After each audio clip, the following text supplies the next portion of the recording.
Assalamualaikum warahmatullahi wabarakatuh. Halo semuanya, nama saya Rahmat Hidayat.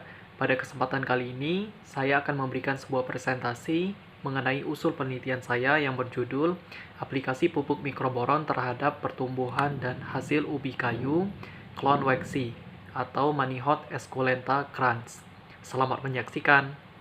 1. Pendahuluan 1.1 Latar belakang. Ubi kayu atau juga dikenal dengan nama lain singkong merupakan tanaman pangan yang mempunyai nilai penting bagi perekonomian di Indonesia. Provinsi Lampung merupakan salah satu provinsi sentra ubi kayu terbesar yang ada di Indonesia.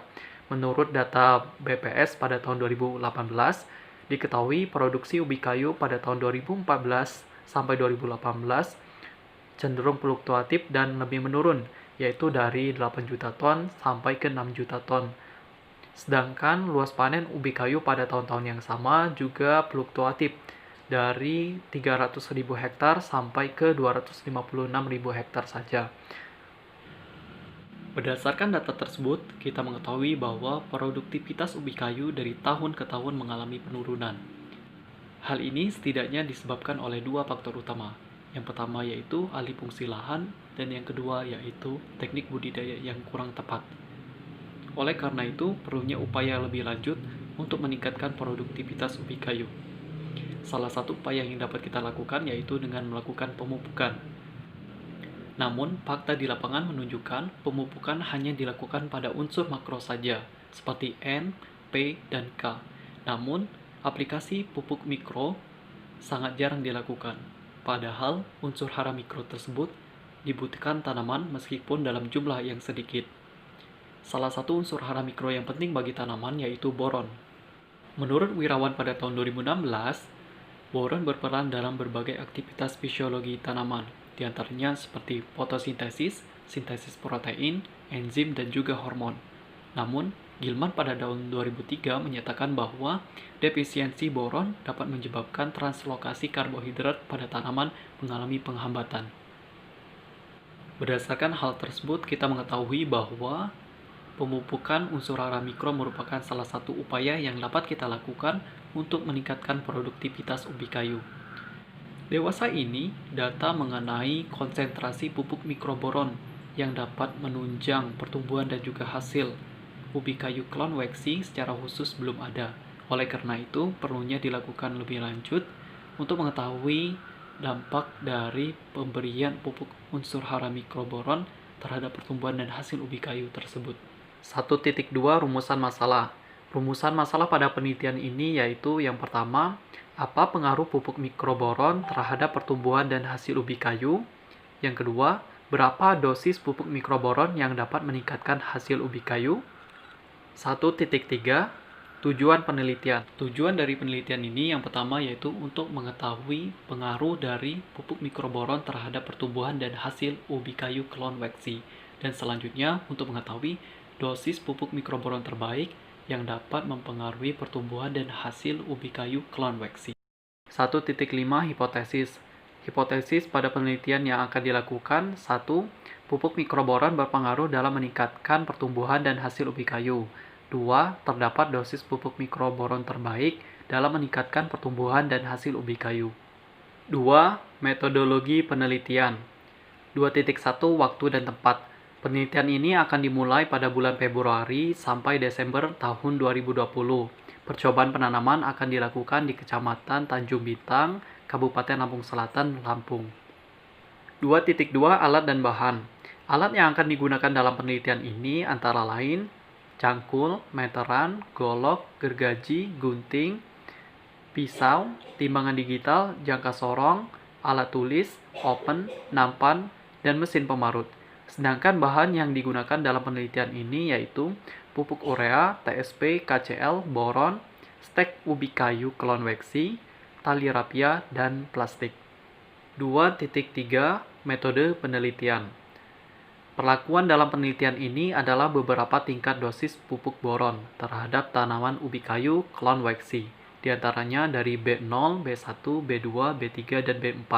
B0 merupakan kontrol atau 0 kg per hektar, B1 adalah 4 kg per hektar, B2 adalah 8 kg per hektar, B3 adalah 12 kg per hektar, dan B4 adalah 16 kg per hektar. Rancangan yang digunakan dalam penelitian ini yaitu rancangan acak kelompok lengkap atau RAKL dengan 3 kali ulangan. Tata letak percobaan dapat dilihat dalam slide berikutnya. Apabila data telah diperoleh, maka akan dilakukan uji homogenitas dengan uji Bartlett ataupun Tukey.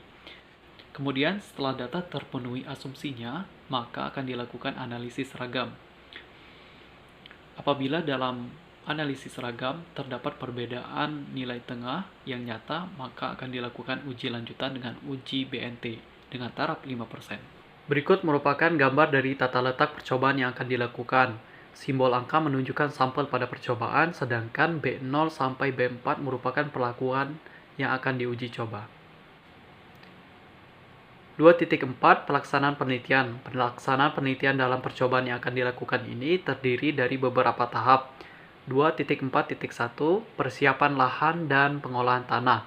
Lahan dibersihkan dari gulma dan sisa-sisa tanaman lainnya menggunakan alat cangkul dan koret. Selanjutnya akan dilakukan pengolahan tanah menggunakan alat bajak. Setelah tanah diolah, kemudian dibuat guludan dengan lebar 60 cm dan tinggi 20 cm. 2.4.2 Penanaman. Penanaman ubi kayu berasal dari stek batang ubi kayu yang panjangnya kurang lebih 25 cm. Stek batang ini berasal dari batang ubi kayu klon Wexi yang sudah berumur kurang lebih 1 tahun. Pada saat penanaman, jarak tanam yang akan digunakan yaitu 60 x 80 cm. Stek ditanam dengan cara ditancapkan ke tanah sedalam 5 cm dengan posisi yang sedikit miring. 2.4.3 Pengambilan sampel tanah dan analisis tanah. Sampel tanah diambil pada lahan percobaan sebelum dilakukannya pemupukan. Hal ini dilakukan agar sampel tanah yang diambil tidak terganggu. Selanjutnya akan dilakukan analisis tanah yang meliputi N total, P tersedia, kadar boron, dan pH tanah. 2.4.4 Pemeliharaan tanaman. Pemeliharaan tanaman ubi kayu meliputi beberapa kegiatan utama. Yang pertama yaitu penyulaman. Penyulaman tanaman ubi kayu dilakukan hingga tanaman ubi kayu berumur 2 minggu setelah tanam. Penyulaman dilakukan apabila ada tanaman ubi kayu yang mati. Bahan sulaman tanaman ubi kayu berasal dari ubi kayu dengan klon yang sama, yaitu klon Wexi. Kegiatan berikutnya yang merupakan bagian dari pemeliharaan tanaman ubi kayu yaitu penyiangan gulma. Penyiangan gulma dapat dilakukan secara mekanis menggunakan cangkul, koret, atau alat sejenis, atau juga dapat menggunakan herbisida. Herbisida yang akan digunakan tergantung dengan jenis pertumbuhan gulma yang ada pada lahan pertanaman ubi kayu tersebut. Kegiatan berikutnya yaitu pemupukan. Pupuk yang digunakan yaitu yang pertama urea dan KCl dengan dosis yang sama yaitu 200 kg per hektar serta TSP dengan 100 kg per hektar.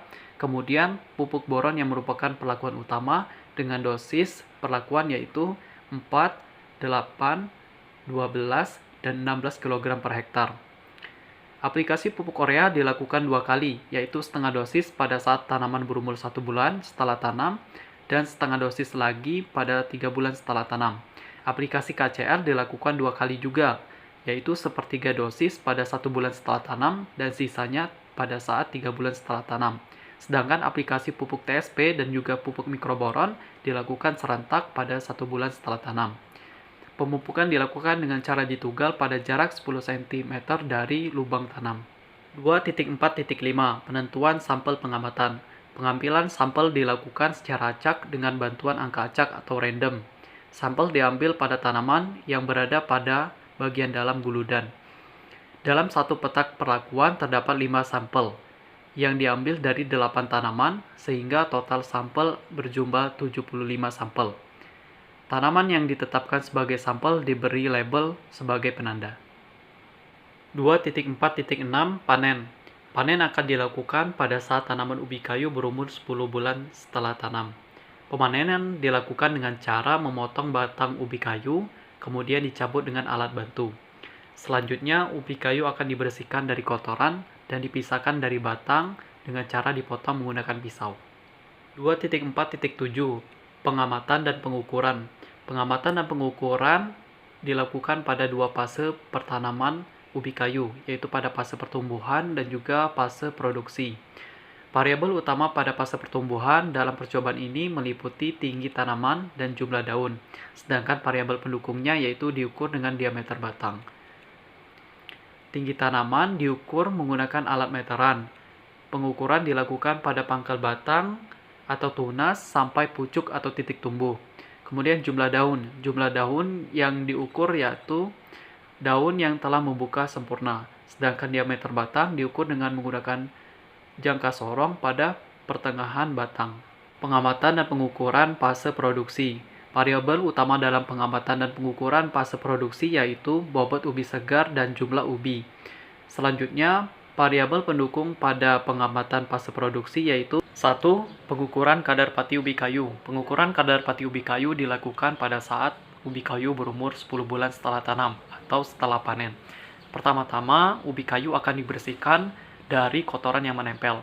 Selanjutnya, kulit ubi kayu akan dikupas menggunakan pisau, kemudian akan diparut dengan alat pemarut. Bagian yang tidak terparut akan ditimbang sebagai faktor koreksi. Selanjutnya akan ditambahkan air, kemudian diperas sebanyak 3 kali. Kemudian disiapkan wadah nampan yang ditimbang bobot awalnya terlebih dahulu.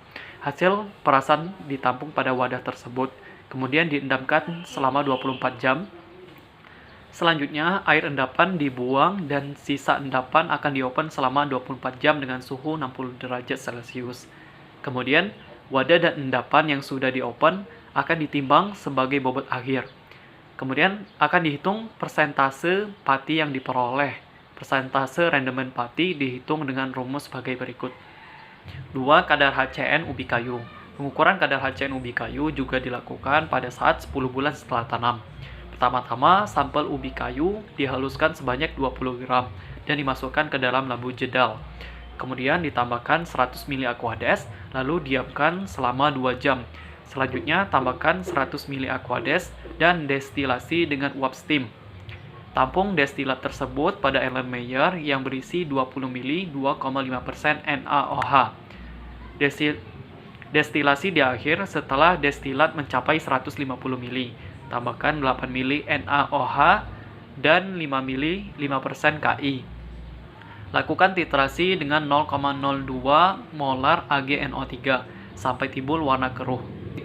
Kemudian, perhitungan kadar HCN menggunakan rumus sebagai berikut.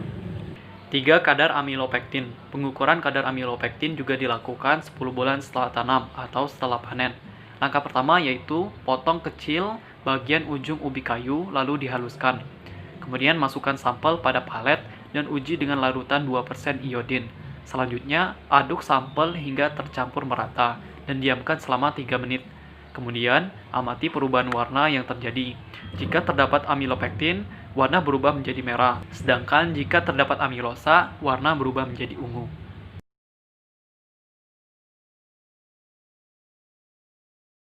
Sekian presentasi mengenai usul penelitian dari saya. Lebih dan kurangnya saya mohon maaf. Atas perhatiannya saya ucapkan terima kasih. Wassalamualaikum warahmatullahi wabarakatuh.